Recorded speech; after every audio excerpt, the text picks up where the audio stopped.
Hello everyone, मोहित study IQ centre में आपका स्वागत है। आज हम हिंदी पेडागोजी से संबंधित महत्वपूर्ण 30 क्वेश्चंस देखेंगे जो सीटेट के आगामी परीक्षा 14 दिसंबर को जो हो रही है उसके लिए महत्वपूर्ण होंगे। खास पेपर को ध्यान में रख करके क्वेश्चंस लाए जाते हैं, आपको दिए जाते हैं। इन क्वेश्चंस को लगाना आपके लिए बहुत बहुत महत्वपूर्ण है क्योंकि यही क्वेश्चंस है जो है एग्जाम्स में पूछे जाता है। इन्हीं टॉपिक्स पर जो है क्वेश्चंस पूछे जाते हैं, इसलिए इन चीज़ों के बारे में आपका पता करना जो है पता होना बहुत ज़रूरी है कि इन चीज़ों का मतलब क्या होता है।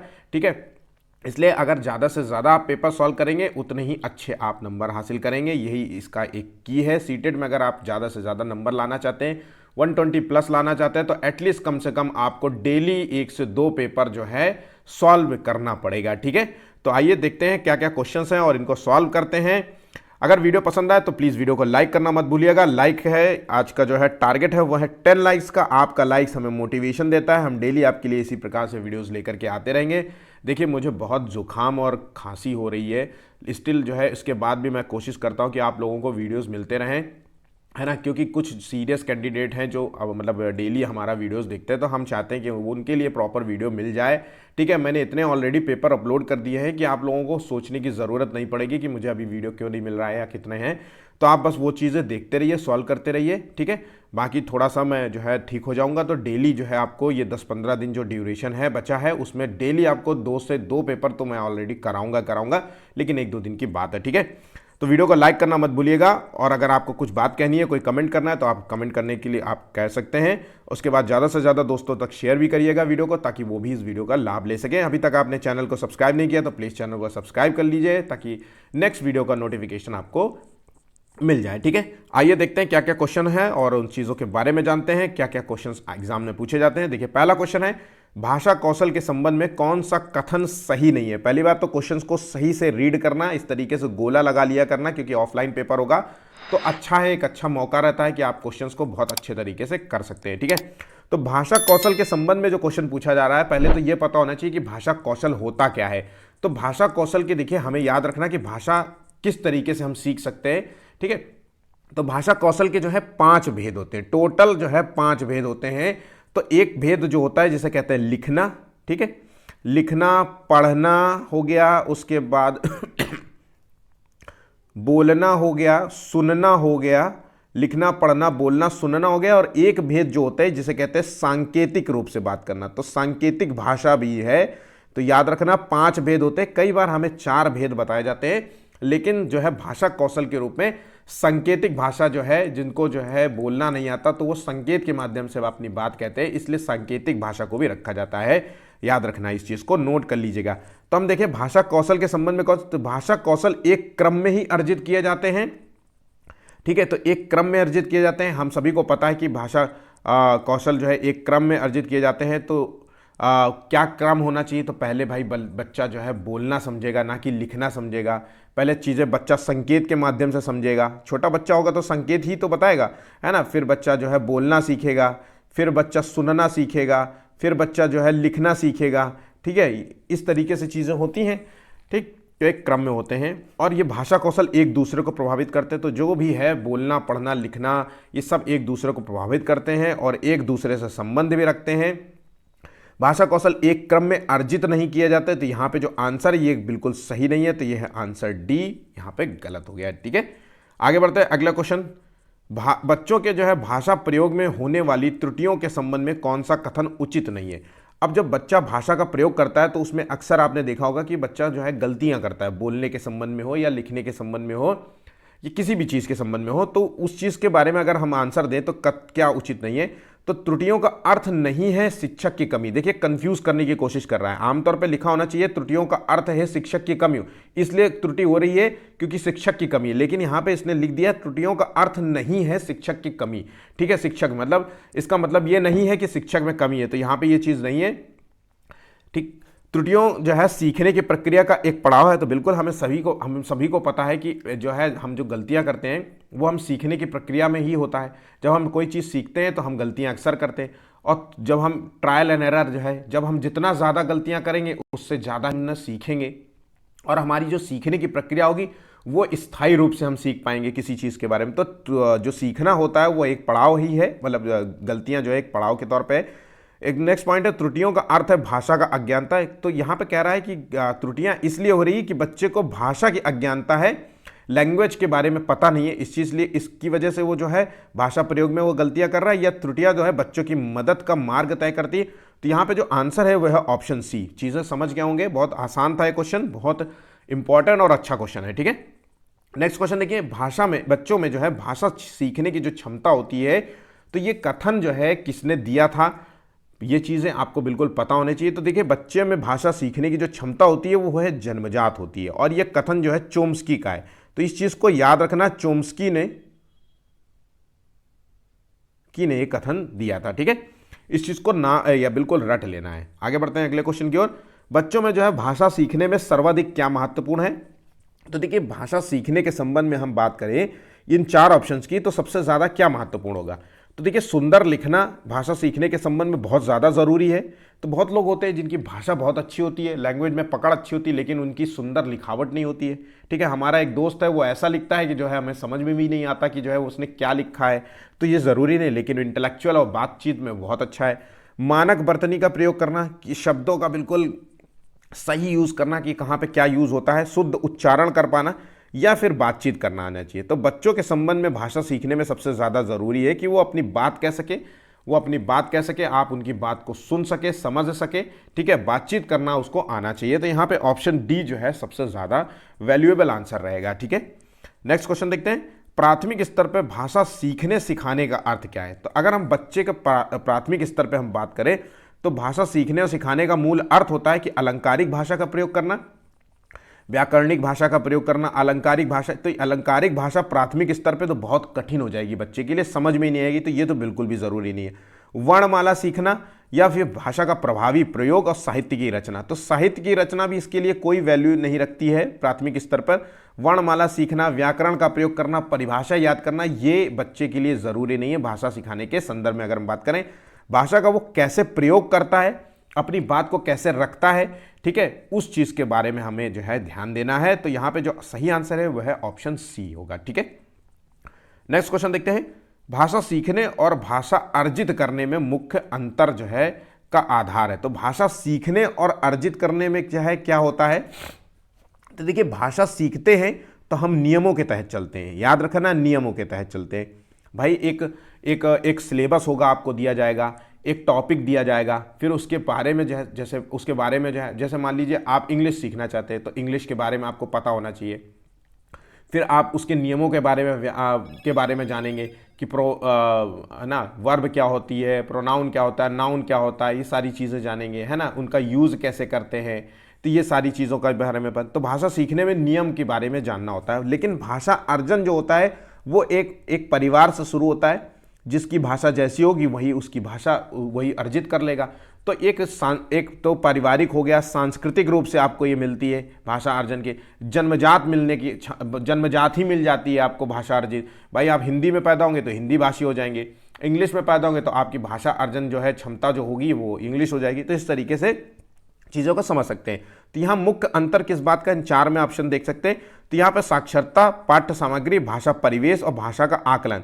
तो यहाँ पे जो आंसर है वो है भाषा परिवेश के संबंध में। तो यहाँ पे आंसर देखिए, भाषा सीखने और अर्जित करना भाषा परिवेश से संबंधित है जहाँ, ठीक है। तो यहाँ पे एक अर्जित की है आपने अपने मुताबिक जो है सीखने की आपने देखा कि हमें इंग्लिश की ज़रूरत है, सीखना है, क्योंकि मेरा जॉब जो है इंटरव्यूज़ जो होते हैं वो इंग्लिश में होते हैं। आपने अर्जित कर रखी है जो है हिंदी भाषा, मतलब आपने पारिवारिक आपकी मातृभाषा जो है हिंदी है। तो भाषा का परिवेश के संबंध में मुख्य अंतर होता है। अगर आपका परिवेश भी इंग्लिश है और सीखने की क्षमता भी इंग्लिश है, मतलब जो आप सीखना चाहते हो वो भी इंग्लिश है या आपका यूज़ है, तो वो बात यहाँ पे समझ गए होंगे। बहुत ज़्यादा जो है कठिन नहीं है शब्द जो है जिसमें आपको जो है ज़्यादा बताया जाए, ठीक है। नेक्स्ट क्वेश्चन देखिए, प्राथमिक, देखिए मैं जो बता रहा हूँ वो बिल्कुल सिंपल शब्दों में बता रहा हूँ, मैं आपको कंफ्यूज करने के लिए ऐसे नहीं बातें कर रहा हूँ कि मतलब थोड़ा सा हार्ड लैंग्वेज में समझाऊं। क्वेश्चन को आपको इसी रूप में समझना चाहिए मेरे अनुसार, ठीक है। और यही इकलौता बेहतर रूप होगा कि सबसे सिंपल शब्दों में बात करें, कि भाषा अर्जन हो या भाषा किसी भी चीज़ का क्वेश्चन हो, आप बिल्कुल सिंपल भाषा में समझें ताकि आप सबसे ज़्यादा बेहतर तरीके से आंसर लगा लें, ठीक है। आपको आंसर क्वेश्चन समझना आना चाहिए, क्योंकि देखिए मैं आपको एक बात बता देता हूं कि सीटेट सीटेट में जितने भी बच्चे 25 लाख जो है बच्चे फॉर्म भर रहे हैं अगर, ठीक है, तो इसमें से मुश्किल से 20% बच्चे जो है पास होते हैं। याद रखिएगा 20%, तो मतलब 5 लाख बच्चा जो है सीटेट में पास हो रहा है, बाकी जो है 20 लाख बच्चा सीटेट में फेल हो रहा है। और ऐसा नहीं है कि ये सीटेट में 20 लाख बच्चा पढ़ नहीं रहा है, इसने केवल 1200 रुपए का फॉर्म है, बहुत महंगा फॉर्म है अब तक का, है ना। तो सीटेट का फॉर्म भी महंगा है, और अगर 25 लाख बच्चा सीटेट का 1200 रुपये फिल कर रहा है, भर रहा है, तो कहीं ना कहीं वो देने के मतलब मूड में है पेपर, उसके बाद भी वो 20 लाख बच्चा फेल हो रहा है। तो उसकी सिर्फ केवल यही वजह है कि उनको चीज़ें नहीं पता है कि आंसर में समझना क्या है। मैं आपको सिर्फ कह रहा हूँ शब्द की आपको परिभाषा पता होना बहुत ज़रूरी है। अगर शब्द की परिभाषा आपको नहीं पता, उसकी मीनिंग आपको नहीं पता कि वो मीनिंग क्या है, तो आप जो है क्वेश्चन को गलत ही लगाएंगे, उसका आंसर गलत ही लगाएंगे। अगर शब्द की परिभाषा पता हो गया, उसका कीवर्ड पता हो गया, है ना, उसका कीवर्ड पता हो गया, तो आप चीज़ों को सही कर पाएंगे और 100% जो है आप जो है अपना आंसर लॉक कर पाएंगे। अगर आपको कीवर्ड नहीं पता, उसकी परिभाषा नहीं पता, उसकी मीनिंग नहीं पता और कुछ क्वेश्चंस के बारे में फैक्ट्स नहीं पता, तो आप क्वेश्चंस को गलत ही करेंगे। तो मैं आपको बता रहा हूं कि एक सिंपल शब्दों में आपको चीज़ें पता होनी चाहिए, और अगर वो चीज़ें पता है तो आप आंसर लगा पाएंगे। अब जैसे 7वां क्वेश्चन है, प्राथमिक स्तर पर बच्चों की भाषा के आकलन में आप सर्वाधिक महत्व किसे देंगे। देखिए ये वर्ड है केवल कीवर्ड का। कीवर्ड का मतलब कह लीजिए कि एक शब्द है जो आपको अगर किसी भी 4 ऑप्शंस में ये शब्द मिल जाए तो 99% श्योर हूं कि मैं यही आंसर लगेगा, और वो है पोर्टफोलियो। अब पोर्टफोलियो का मतलब अगर आपको पता हो जाए, देखिए अगर हम किसी यहां भाषा हटा दें, हम यहां पे केवल ईवीएस की बात कर ले, हम यहाँ पे बच्चे सीडीपी की बात कर ले, है ना, हम बच्चे के जो है बुद्धि की बात कर ले, हम किसी भी शब्द की बात कर लें, यहाँ पे भाषा हटा करके हम कुछ भी ऐड कर देते हैं। तो हम यहाँ पे कुछ भी उसके बुद्धि के आकलन के संबंध में अगर हम बात करें, हम पर्यावरण के संबंध में हम बात करें, मैथ के संबंध में हम बात कर ले, गणनाओं के संबंध में बात कर ले, है ना, किसी भी संबंध में बात कर ले, तो यहाँ पे जो आंसर होगा वो पोर्टफोलियो। अब पोर्टफोलियो का मतलब होता है एक तरीके से रिपोर्ट कार्ड, है ना, बच्चे का रिपोर्ट कार्ड तैयार करना जिसमें बच्चे का सभी गुण हो, पॉजिटिव गुण हो मतलब अच्छे, उसमें क्या अच्छाइयाँ हैं और उसमें क्या गड़बड़ी है, उसमें क्या बुराइयां हैं, वो किन चीज़ों को समझने में बहुत कठिनाई महसूस करता है और किन चीज़ों को वो आसानी से समझ सकता है। अब जिन चीज़ों को वो कठिनाई से समझने में जो है प्रॉब्लम करता है, उसको वो उसको जो है टीचर सुधारने का प्रयास करेगा, उसको पेरेंट्स सुधारने का प्रयास करेंगे, है ना, ताकि जो है यही जो निगेटिव चीज़ है उसके अंदर वो पॉजिटिव में जो है कन्वर्ट हो जाए। ठीक है, तो ये चीज़ होता है। तो पोर्टफोलियो का मूल उद्देश्य होता है बच्चे की जो है एक कमियां और मतलब अच्छाइयों का एक रिपोर्ट कार्ड तैयार करना, फिर उसके संबंध में हम बात करें तो उसके जो है बच्चे का जो है उन्हीं कमियों और खामियों का निवारण किया जा सके। तो अगर हम भाषा की बात करें तो भाषा के आकलन के संबंध में भी हम यही देखेंगे कि भाई भाषा के आकलन में बच्चे का, देखिए अगर हम बात करें भाषा की तो मैथ भी एक भाषा है, बात करें तो हिंदी भी एक भाषा है। भाई एक क्लासरूम में इतने सब्जेक्ट तो होते हैं, संस्कृत भी आ जाती है आजकल, फिर उसके बाद आ जाती है इंग्लिश भी आ जाती है। तो अगर हम बात करें तो हम समझेंगे कि भाई बच्चे की हिंदी अच्छी है, इंग्लिश अच्छी है, लेकिन मैथ बड़ी कमी है, तो उसी का आकलन करेंगे और उसी को दूर करने का प्रयास करेंगे। यहाँ पे चीज़ें समझ गए। लिखित परीक्षा लिख करके बच्चे से क्या फ़ायदा होगी, जांच सूची करा के प्रश्नावलियाँ से उससे कोई फ़ायदा नहीं होगा। Portfolio is the right answer, best answer यहाँ पे होगा। ठीक है, एक शब्द आपको पता था, अब इस शब्द को आपने लिख लिया, हर जगह आपको यूज़ करना है, बस दिमाग में बैठाना है कि पोर्टफोलियो का मतलब होता है रिपोर्ट कार्ड, रिपोर्ट कार्ड मतलब अच्छी और गड़बड़ दोनों चीज़ों के बारे में पता करना। एक टीचर अब जब बच्चे के सारा रिपोर्ट रखेगा कि भाई इस बच्चे में क्या कमियां हैं, इस खामियां हैं, और जब भी पेरेंट्स मिलने आएंगे तो वो यही बताएगा भाई इसमें ये कमियां, ये कमियां, ये अच्छाइयां हैं, इस पे ऐसे ऐसे ध्यान देना चाहिए, हमें अच्छे तरीके से ध्यान देंगे तो इसका जो है इसका डेवलपमेंट और अच्छे से होगा। ये खेल में बहुत अच्छा है तो खेल पे खूब फोकस करिए कि आप कोई आसपास आपके यहाँ खेल एक्टिविटीज़ कराइए बच्चे पे, फिजिकल स्ट्रेंथ में अच्छा, ये सारी चीज़ें बता सकता है। ठीक है, मैथ में अच्छा है तो टीचर बता पाएगा भाई मैथ में बहुत अच्छा है आपका बच्चा, उसको अगर ऐसे रिसोर्सेज उपलब्ध कराएगा तो वो मैथ में बहुत बेहतर करेगा जीवन में, लाइफ में। ठीक है, इस चीज़ को समझ गए होंगे। चलिए आगे बढ़ते हैं अगले क्वेश्चन की ओर।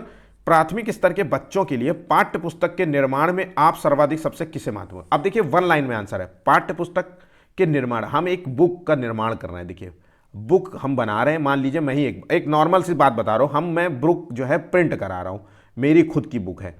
अब हम बुक के निर्माण में हम सबसे ज़्यादा क्या चीज़, भाषा का विविध जो है गद्य साहित्य, गद्य और पद्य साहित्य तो समझते होंगे, तो यहाँ पे गद्य और पद्य से क्या यूज़ करना है, भाषा का विविध, इसमें जो है गद्य का मतलब है कि कविताओं का यूज़ करना है, या फिर पद्य का मतलब है कि हम जो है कहानियों का यूज़ करें, ये ज़्यादा ज़रूरी है हमारे लिए, या प्रसिद्ध रचनाओं के बारे में जो है यूज़ करें कि जो भी उस समय की कविताएं हैं या रचनाएं हैं या कहानी स्टोरीज उनको ज़्यादा प्रिंट कराएं, या लेखकों के बारे में जो किस लेखक की जो है कहानियां सबसे ज़्यादा अच्छी हैं उसी को प्रिंट कराएं, या फिर भाषा के विभिन्न रंगतें।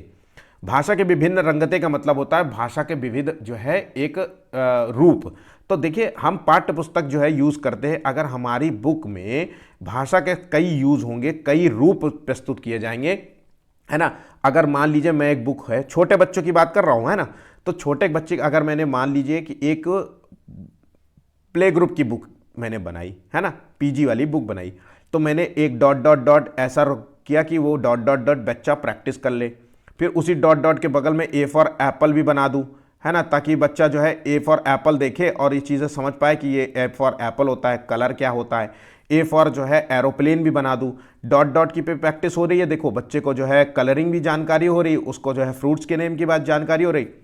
तो हम विविध रंगतों का प्रयोग करेंगे, उसमें लिखित भाषा भी प्रयोग करेंगे, उसमें सांकेतिक भाषा का भी प्रयोग कर सकते हैं, जहां पे जो यूज कर सकते हैं वो यूज करेंगे, ठीक है। तो पुस्तक निर्माण में हम प्राथमिक स्तर पे हम ये बात कर रहे हैं, ठीक है। तो यहां पे बिल्कुल सामान्य सा था। चलिए आगे बढ़ते हैं अगले क्वेश्चन की ओर। बहुभाषिक कक्षा में मातृभाषा का प्रयोग को जो है अनदेखा। अब देखिए बहुभाषिक कक्षा, अब बहुभाषिक का मतलब अगर आपको नहीं पता है तो बहुत सारे बच्चे इसी में खोए रहते हैं कि बहुभाषा का मतलब। अब बहुभाषा का मतलब है एक क्लासरूम है, अब एक क्लासरूम में बहुत सारे बच्चे, एक क्लासरूम में 30 बच्चा है। अब 30 बच्चा, कुछ बच्चा जो है हिंदी बोलता है, बिल्कुल साफ शुद्ध हिंदी बोलता है, कुछ बच्चा गांव विलेज वाली लैंग्वेज बोलते हैं, कुछ बच्चे इंग्लिश का भी प्रयोग करते हैं, इंग्लिश वाली भाषा बोलते हैं, है ना, कुछ बच्चे मराठी बोल रहे हैं मान लीजिए, या फिर कुछ बच्चे पंजाबी बोल रहे हैं। इस तरीके से हम समझ सकते हैं। तो बहुभाषी का मतलब है एक क्लासरूम जहां पे अनेक भाषा वाले बच्चे पढ़ते हों, ठीक।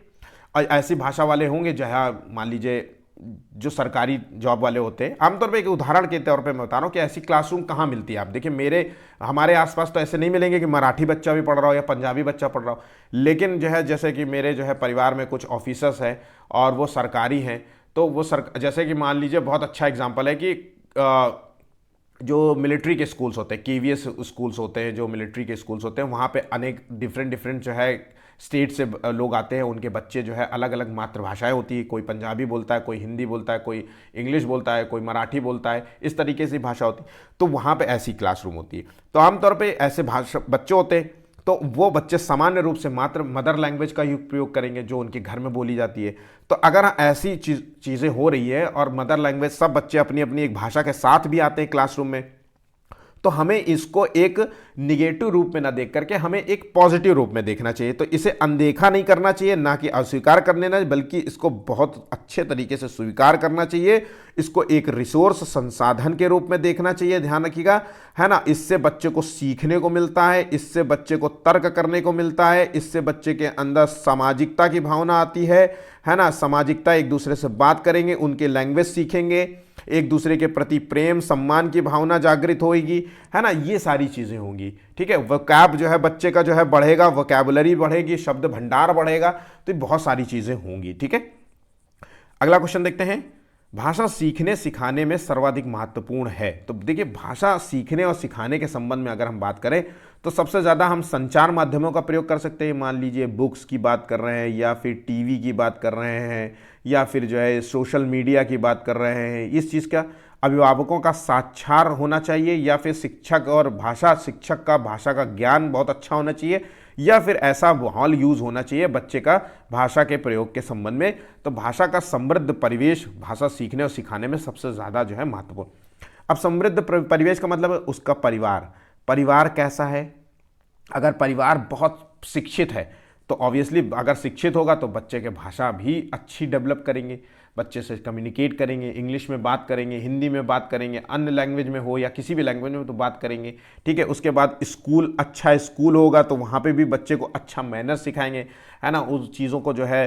तो ये चीज़ें होती हैं, स्कूल में भी बच्चे का जो है समृद्ध ऐसा परिवेश मिलता है, ऐसा माहौल जो है बनाया जाता है ताकि बच्चे के जो है लैंग्वेज अच्छे से डेवलप हो सके, ठीक है। अगला क्वेश्चन देखिए। लगभग 2 साल के बच्चे तार वाली भाषा का प्रयोग करते हैं। तार वाली भाषा का अर्थ क्या है? अब देखिए तार वाली भाषा, इसको नोट कर लीजिए। टेलीग्राफिक स्पीच का मतलब होता है कि आमतौर पे ये जो टेलीग्राफिक स्पीच होते हैं ये 2 साल के बच्चे यूज़ करते हैं। इसमें जो होता है भाषा का जो प्रयोग करते हैं हम कम शब्दों का प्रयोग करते हैं। इस चीज़ को नोट कर लीजिए, भाषा का हम प्रयोग कम शब्दों में करते हैं।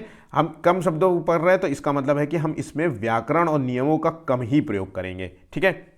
उसके बाद इसका मतलब है कि हम भाषा विकास का ये एक विकासात्मक जो है चरण माना जाता है। तो तार वाली भाषा जो होती है वो बच्चे के विकासात्मक चरण के जो है मतलब विकासात्मक जो है भाषा विकास का एक विकासात्मक चरण के रूप में माना जाता है। इस चीज़ को भी नोट करिए।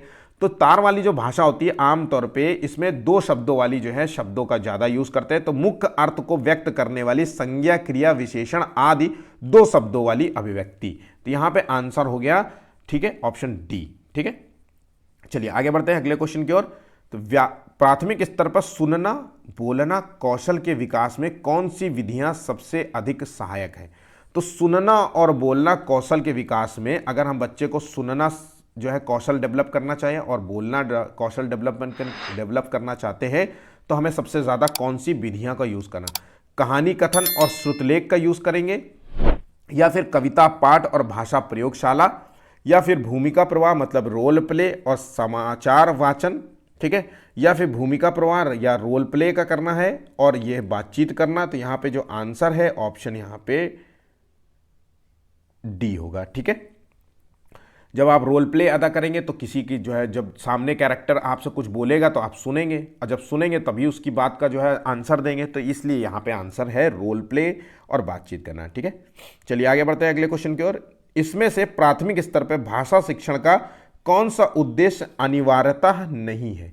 तो यहाँ पे भाषा शिक्षण के संबंध में कौन सा मूलतः उद्देश्य अनिवार्य नहीं है, जरूरी नहीं है? तो यहाँ पे देखिए विभिन्न संदर्भों के में प्रयुक्त सही शब्दों के सही अर्थ ग्रहण करना, या फिर विभिन्न संदर्भों और स्थितियों में अपनी बात व्यक्त करने की कुशलता का विकास करना, या भाषा के अलंकारिक जो है प्रयोग की क्षमता का विकास करना, या फिर मानवीय मूल्यों का विकास करना। तो देखिए अगर भाषा शिक्षण में मानवीय मूल्यों का विकास करना बहुत ज़रूरी है, यहाँ पे अलंकारिक प्रयोग जो है यहाँ पे आंसर नहीं होगा, ठीक है।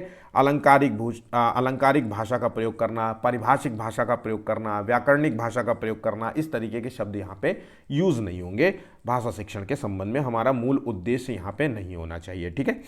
अगला क्वेश्चन देखिए, निम्नलिखित में से कौन सा मौखिक भाव प्रकाशन शिक्षण का उद्देश्य नहीं है? तो यहाँ पे जो आंसर है देखिए, तो छात्रों को शुद्ध उच्चारण, उचित स्वर, उचित गति के साथ बोलना सिखाना, या छात्रों को निसंकोच होकर अपने विचार व्यक्त करने के योग्य बनाना, या विषयानुकूल या प्रसंगानुकूल शैली का प्रयोग करना सिखाना, या उपरोक्त में से सभी। तो आंसर यहाँ पे ऑप्शन डी है, बिल्कुल सामान्य सा क्वेश्चन था, ठीक है। नेक्स्ट क्वेश्चन देखिए, मैंने मिठाई खाई और फिर मैंने हंसी, शर्मिला जो है का ये भाषा प्रयोग जो है मुख्यतः किस ओर संकेत करता है? तो देखिए इस तरीके का अगर क्वेश्चन आए कि मैंने मिठाई खाई और फिर मैंने हंसी, मतलब जो है इसमें जो है सही, तो देखिए ये आमतौर पे शब्द का सामान्यीकरण हो गया, अति सामान्यीकरण हो गया। यहां पे शब्द का अति सामान्य, क्योंकि यहां पे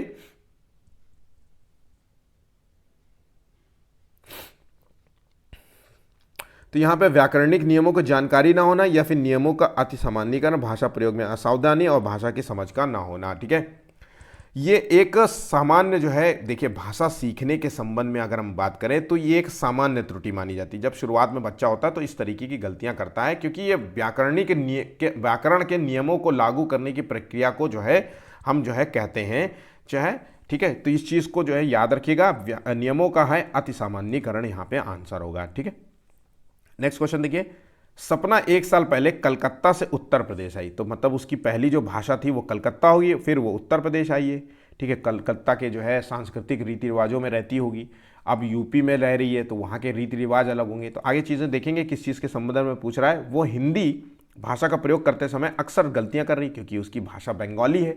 अब वो हिंदी भाषा में जो है किसी क्षेत्र में रह रही है, कानपुर, लखनऊ, नोएडा, गुड़गांव, यहाँ कहीं रह रही हो, ठीक है। तो यहाँ पे ये एक शिक्षक के रूप में आप किस कथन को जो है सही मानेंगे?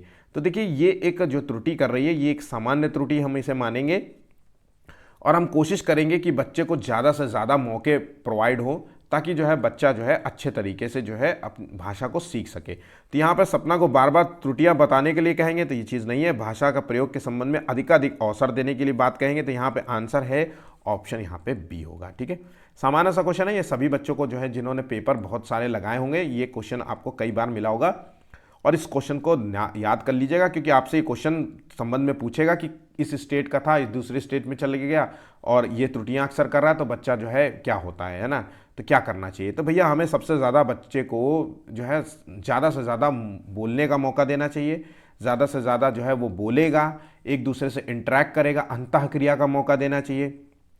जब वो अंतःक्रिया करेगा, बोलेगा, तो चीज़ें अपने आप उसकी सही होने लगेगी। ठीक है, चलिए आगे बढ़ते हैं। पढ़ना कौशल में सबसे ज़्यादा महत्वपूर्ण है, तो पढ़ना संदर्भ में अगर हम बात करें तो क्या सबसे ज़्यादा महत्वपूर्ण होगा, तो यहाँ पे शब्दों वाक्यों को शुद्ध रूप से उच्चारित करना ये सबसे ज़्यादा ज़रूरी है, क्योंकि हम जैसे मान लीजिए यही 17वां क्वेश्चन पढ़ रहे हैं, या फिर केवल अक्षर का पहचान करना आना चाहिए, या तेज गति से पढ़ना आना चाहिए, या संदर्भानुसार अर्थ ग्रहण करना।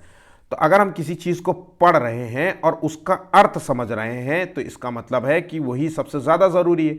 अगर आप पढ़ रहे हैं और उसका अर्थ नहीं पता है, मान लीजिए मुझे जो है पंजाबी नहीं आती, पंजाबी भाषा नहीं आती, अगर अब मैं पंजाबी भाषा पढ़ूं और उसका अर्थ ना पता हो तो उसका मतलब पढ़ना मेरा किसी काम का नहीं है। तो ये है आंसर, यहाँ ध्यान रखिएगा, सबसे ज़्यादा जो है पढ़ने कौशल में ज़रूरी है कि आप जो पढ़ रहे हैं उसके मीनिंग भी पता होना चाहिए। ठीक है, चीज़ को ध्यान रखिएगा। आगे बढ़ते हैं। सुनीता जो है अपनी कक्षा को बाहर मैदान में ले जाती है, तो वो जो क्लास कर रही थी, अब उसने सोचा कि अब हम एक बार जो है ग्राउंड में या कहीं और जगह एक्टिविटीज़ के माध्यम से पढ़ाएंगे। पर्यावरण पर आधारित कविता पाठ का कार्य करती है और सुनीता का उद्देश्य, देखिए यह पर्यावरण के संबंध में क्वेश्चन हो गया। किसी भी संदर्भ में हो, अगर क्लासरूम जो है क्लास से बाहर जा रही है तो इसका मतलब है टीचर जो है चाह रही है कि वो बाहर के उदाहरण जो है वो क्लास में पेश करे, या फिर जो बाहर आपको दिख रहा है सामने उसको बताने का प्रयास करना चाह रही, यही इसका मूल उद्देश्य है। तो शिक्षण, आपके शिक्षक जो है प्रशिक्षण में सीखी गई बातों का निर्वाह करना इसका मूल उद्देश्य है, या फिर मैदान के प्राकृतिक वातावरण के साथ संबंध जोड़ते हुए वो कविता को समझाने का प्रयास कर रही है, क्योंकि ये वहाँ पे कविता पाठ पढ़ रही थी। तो यहाँ पे आंसर बिल्कुल सही, या दिनचर्या के कुछ अलग माहौल देना चाहिए, माहौल से क्या लेना देना, इसका कोई उपयोग में से कोई नहीं। तो यहाँ पे आंसर हो गया 18वें का बी। आपने अभी हाल ही में एक नए शब्द का प्रयोग किया है और आपका एक शिक्षार्थी उसे सुनकर उस वाक्य में जो है उस शब्द का प्रयोग करता है और आप उस शिक्षार्थी की प्रशंसा करते हैं कि उसने जो है संदर्भ में जो है शब्दों का प्रयोग किया है और ये भाषा अर्जन युक्ति सर्वाधिक रूप से जो है निरूपित करती है। तो यहाँ पे जो है किसका सिद्धांत जो है दर्शाता है, तो यहाँ पे जो आंसर है वो है स्किनर का, ऑप्शन यहाँ पे ए है। एक सेकेंड। तो इस प्रक्रिया में क्या होता है कि स्किनर के सीखने के सिद्धांत में बच्चे जो है अनुकरण के माध्यम से सीखते हैं, ऑब्जर्वेशन के माध्यम से सीखते हैं, नकल के माध्यम से सीखते हैं। तो क्या किया, टीचर ने कोई शब्द बोला, ठीक है, एक वाक्य बोला, अब बच्चा उस वाक्य को सीख लिया, समझ लिया कि टीचर ने किस उस शब्द का प्रयोग कहां पे किया था, इस चीज को वो जान गया। अब उस शब्द का जो है अक्सर वो बच्चा जो है प्रयोग करता है। ठीक है, तो अनुकरण के माध्यम से जो है सीखते हैं। आपने अक्सर जो है छोटे बच्चों को ये करते हुए देखा होगा कि आपने कोई गलती से कोई शब्द बोल दिया, आमतौर पे मैं उदाहरण दे रहा हूँ, कोई ऐसा शब्द बोल दिया कि जो है थोड़ा सा एब्यूजिव लैंग्वेज में बोल दिया, आप की जगह तुम बोल दिया, या फिर आमतौर पे पेरेंट्स इस तरीके की चीज़ें करते हैं कि बच्चे को आप करके बोले, है ना, तुम का प्रयोग नहीं करते। तो कई बार होता है, लेकिन अगर बच्चा 2-3 बार किसी को यूज़ कर लेना तुम करते हुए सुनते हुए, या फिर कहते अबे साले, तो इस तरीके का अगर शब्द हो जाता है और सुन लेता है तो फिर वो अक्सर जो है उसी शब्द का यूज़ करता है। तो वो अनुकरण और नकल के माध्यम से सीखते हैं। तो ये स्किनर के सीखने के सिद्धांत पर आधारित है, ऑप्शन यहाँ पे ए होगा। ठीक है, अनुकरण और नकल शब्द आप बिल्कुल अपने दिमाग में बैठा लीजिएगा। ठीक है, नेक्स्ट क्वेश्चन देखिए। नीलम अपने जो है शिक्षार्थियों को पॉडकास्ट सुनते और कहानी को आरेख के रूप में प्रस्तुत करने के लिए कहती है। ये गतिविधि जो है शिक्षार्थियों को उनकी डैश डैश के संवर्धन के लिए सबसे कम अवसर प्रदान करती है। तो किस संवर्धन के लिए सबसे कम अवसर प्रदान करती है, तो इस तरीके का जो क्वेश्चन होगा ये कल्पना शक्ति पर आधारित है। यहाँ पे आंसर हो गया ऑप्शन ए। नेक्स्ट क्वेश्चन देखिए। पठन और पाठन के अंत में ऐसे अभ्यास एवं गतिविधियां हो जो बच्चों को स्वयं कुछ करने और सीखने का अवसर प्रदान करें। तो 21वें का देखिए बिल्कुल समान सा क्वेश्चन आंसर भी मिल गया आपको। क्वेश्चन सुन के आंसर सुन कर ऑप्शन सुन करके भी जो है हमें बता देते हैं कि ये इसका आंसर क्या है। तो बच्चों को स्वयं कुछ करने का जो है अवसर प्रदान करें, सीखने का अवसर प्रदान करें, इस तरीके के हमें एक्टिविटीज़ करते रहना चाहिए। ठीक है, केवल पाठ पर आधारित, केवल शब्द कीवर्ड पर आधारित, तो इसको तुरंत काट दीजिए। बिल्कुल जो है इसको काट दीजिए। सफल भाषा वाले हों, इस तरीके काट दीजिए। आंसर है ए। नेक्स्ट क्वेश्चन देखिए, लिखित कार्य की जांच में बच्चों की सहायता लेने से, अब जैसे मान लीजिए कोई होमवर्क आप जांच रहे हैं, क्लास 4 की बात कर लेते हैं, क्लास 3 की बात कर लेते हैं, क्लास 5 की बात कर लेते हैं। बच्चा थोड़ा सा मेच्योर हो गया है, चीज़ें कर पा रहा है, वो भाषा में भी उसकी पकड़ अच्छी हो गई, तो हम यहाँ पे हम बात करते हैं। ठीक है, अब हम मान लीजिए कोई बच्चे को हमने मतलब होमवर्क दिया था, अब हमने क्या किया कि बच्चे से ही उस कॉपी को चेक करने के लिए कहते हैं। ठीक है, तो इस तरीके की जांच जो है किस तरीके के बच्चे सहायता करती है, तो केवल पठन कौशल का अभ्यास होता है इससे, या फिर बच्चे ज़्यादा गलतियां ढूंढना सीख जाते हैं, या फिर बच्चों को दूसरों की हस्तलिखित मतलब लिखी हुई जो है कॉपी जो है देखने का, पढ़ने का मौका मिलता है और समझने का मौका मिलता है कि किसकी राइटिंग क्या है। अवलोकन करने, ऑब्जर्व करते हैं कि भाई इसकी राइटिंग बहुत बढ़िया है, इसने देखो कितने अच्छे स्टाइल से लिखा है ना, इसने आंसर भी बढ़िया तरीके से लिखा है, इसमें ये वाली लाइन बहुत बढ़िया लिखा है, इसने जो है जब सर ने ये क्वेश्चन लिखने को कहा तो ये वाली लाइन जो है बहुत प्यारी सी लिखी है। तो वो चीज़ें अपने दिमाग में बैठाता है, उसकी शैलियों को भी सीखने का प्रयास करते हैं, तो इससे विकास का अवसर मिलता है। यहाँ पे आंसर हो गया ऑप्शन सी। ठीक है, बच्चे दूसरों के विचारों से परिचित होते हैं, इसलिए जो है टीचर जो है उनका लिखित कार्य चेक करा रहा है। दूसरे के विचारों से परिचित नहीं होते, दूसरे के विचारों को जानने का उन्हें मौका मिलता है कि हमारा जो दोस्त है उसकी जो है भाषा शैली कैसी है, उसकी लेखन क्षमता कैसी है, वो किन शब्दों का यूज़ करता है, ये चीज़ें आमतौर पे होती है। तो ये आमतौर पे कब जो है ये देखिए, तो ये जो लिखित कार्य की जांच वाला होता है, ये बड़े जो है हम लोग जैसे आईएएस का जो एग्जाम देते थे, तो जब क्वेश्चन जो है हम लोग जब टेस्ट देते थे तो अपनी कॉपी अपने दोस्तों को दिखाते थे, उनसे कॉपियाँ चेक कराने के लिए बोलते थे, कहते थे मार्किंग करो जरा, तुम देखो कि इसमें क्या क्या है।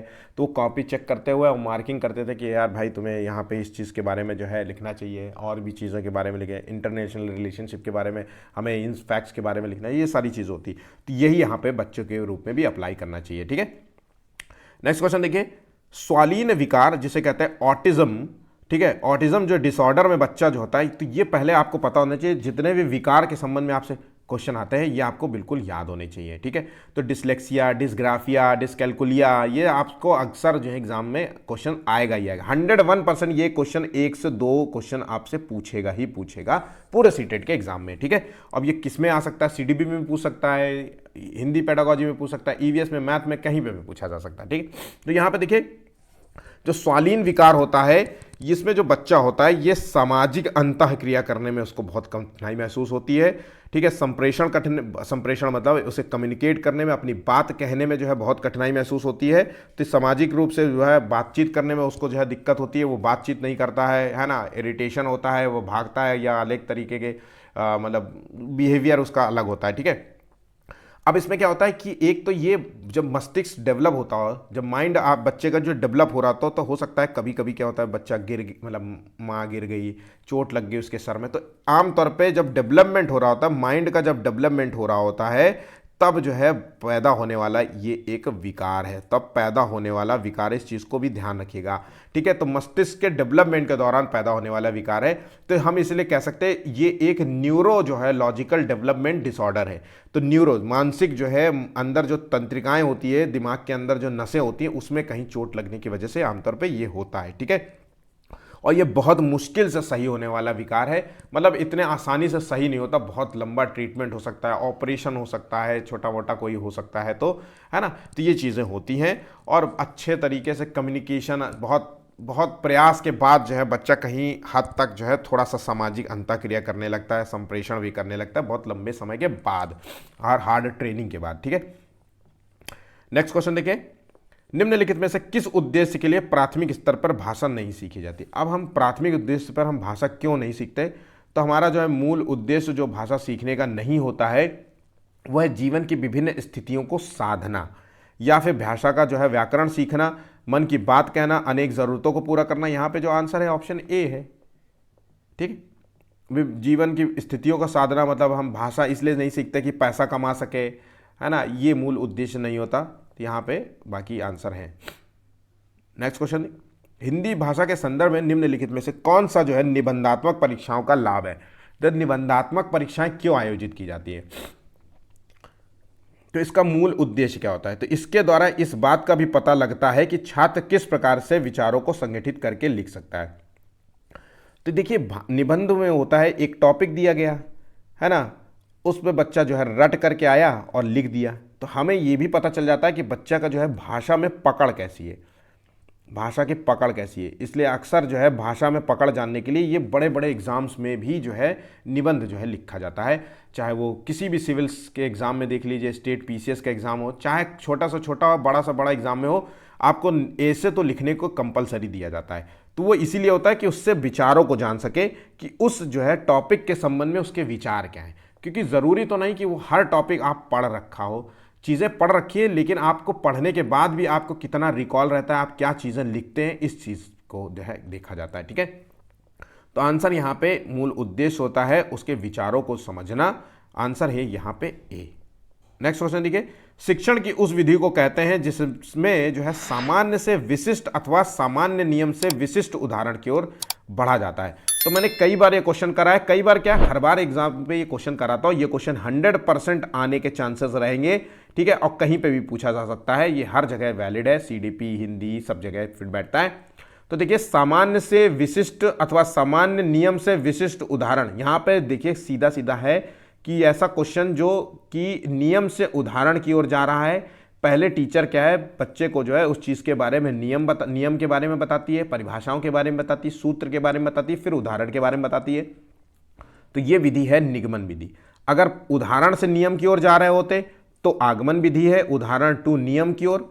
ठीक है, तो आगमन विधि होती है, और निगमन विधि में जो है नियम से उदाहरण की ओर जाते हैं। इस चीज़ को बिल्कुल रट डालो। आगे बढ़ते हैं अगले क्वेश्चन की ओर।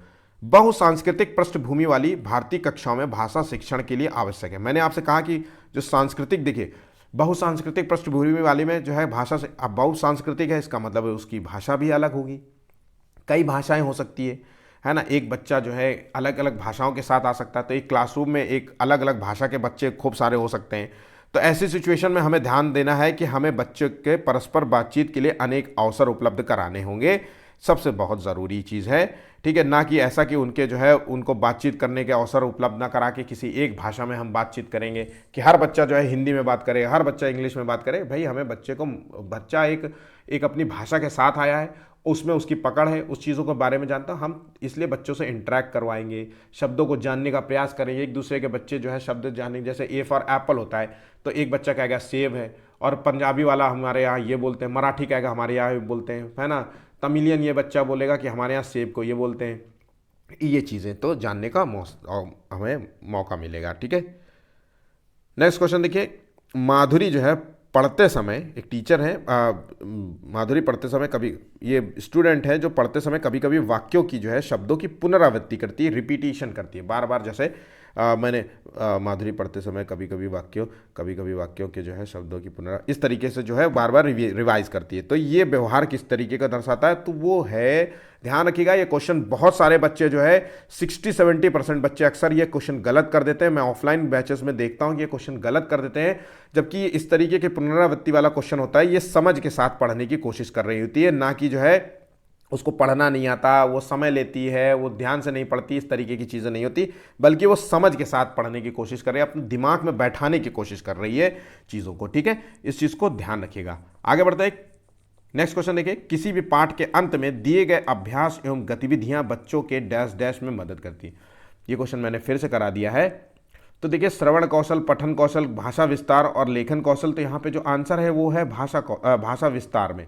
ध्यान रखिएगा, पाठ के अंत में जो है हम कोई अभ्यास और गतिविधियाँ देते हैं, होमवर्क देते हैं, या फिर हम कोई एक्टिविटी देते हैं, तो ये जो है भाषा का विस्तार में उसकी मदद करेगी बच्चे के। ठीक है, तो भाषा के विस्तार के संबंध में उसके जो है लेखन क्षमता, लिखना जो है उसका बेहतर होगा, उसका पढ़ना भी बेहतर होगा, है ना, उसका जो है रीड करना जो है बेहतर होगा, हर चीज़ें उसमें बेहतर होंगी। ठीक है, आंसर यहाँ पे सी होगा।